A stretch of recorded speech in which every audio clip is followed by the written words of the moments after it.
CPC is hosted by our own Right Honourable Speaker of Ghana's Parliament, who is also the current CPA President.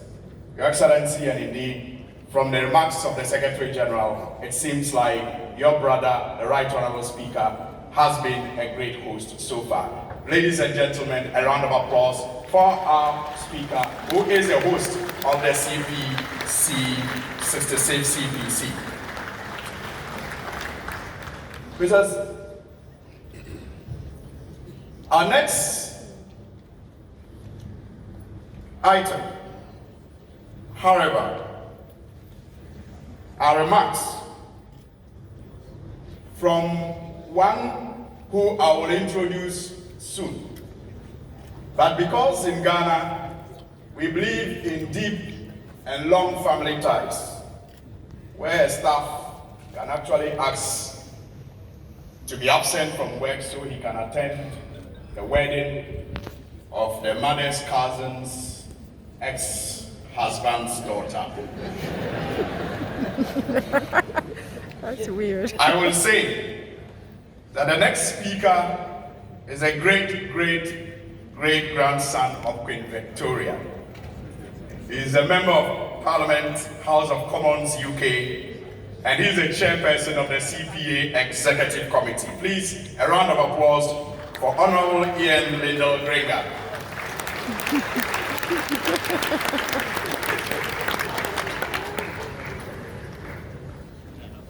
Ladies and gentlemen, after an introduction like that, I think I'll quit when I'm ahead.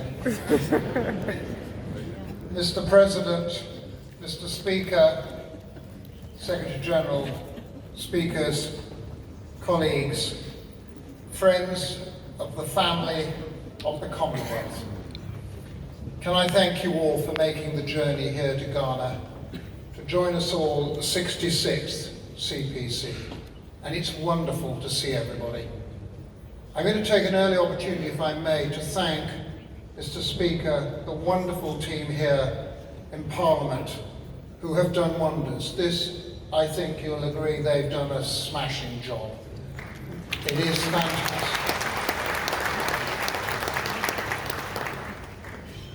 I'd also like to take the chance to thank Stephen Twigg, our Secretary General. Obviously, Stephen, we drink an awful lot of coffee together, but we work together not only in the House of Commons as colleagues, as MPs, but now as Secretary General. But also Stephen is backed up by the most phenomenal team who are mainly here this week, and I'm absolutely over the moon with what effort has been put in to work with the Ghana Parliament to make sure everybody has an experience of this wonderful country and being able to enjoy all its facilities, but also to have time to network together, to make new friends, and as always, to re-see old friends. The CPC, I think, is one of the most unique organizations in the world. We're the one major organization that is not led by heads of government, heads of state. We are led by us, parliamentarians, from across the 56 countries. And that makes us unique. And that's why we always call it the family of the Commonwealth, because we are a family working together for the common good. As Stephen said, the Commonwealth Charter, 10 years on, to our values, our principles for parliamentarians to uphold. And it is vital we do those, because we enforce them. And what we started a decade ago, long before myself and most of us were here, under the Honourable Bonds, the Vice Chairman, they're equally as poignant today as they were when they were set up, and probably more relevant now.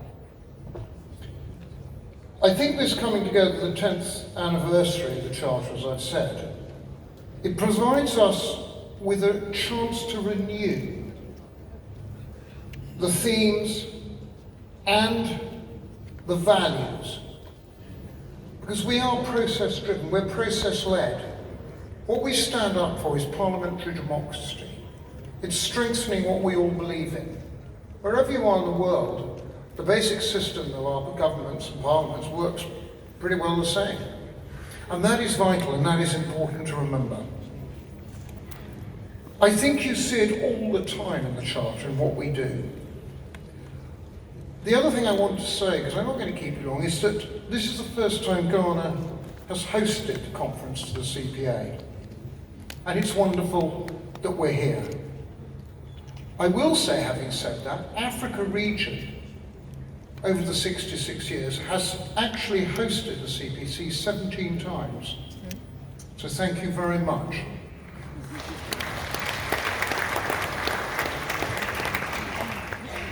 But also, the other piece of history, which I will say, save any blushes, that this conference is being held in Ghana, celebrating 30 years here of uninterrupted parliamentary democracy.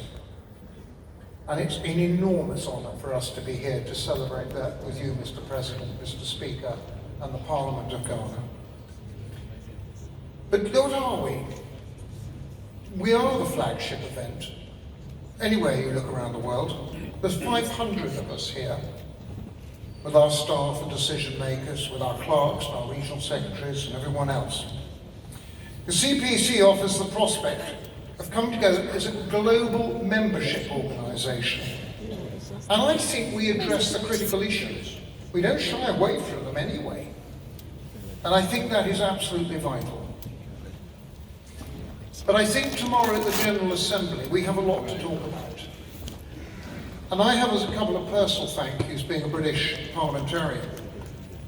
Stephen very poignantly pointed out, it's taken 30 years to get this status bill to where it is. I am incredibly grateful to my colleagues in the British Parliament, both in the House of Lords and the House of Commons. Every single parliamentarian has worked tirelessly, including the Speaker and the Lord Speaker, to get to where we are today. We are assured that when the King comes to address the House of Lords and Commons in a couple of weeks' time, there will be legislation in the King's speech to take the status issue forward.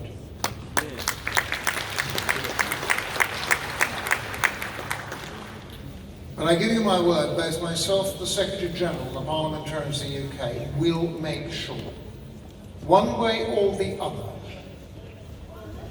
that this organisation will take its place with the international organisations of the world.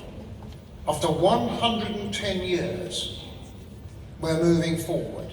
We're moving forward together. We're moving forward together as a family that is united in common values and common purpose. We have a vision to bring the very best to our nations, to our parliaments, and to the people we represent and work with. And I know no other organisation in the world that can stand up proudly and say for 110 years we have achieved that purpose. For 110 years we have stood for that purpose. And for 110 years, regardless of history, we have carried out the values that we believe are right. Thank you for coming, thank you for taking part, and thank you for being part of the family.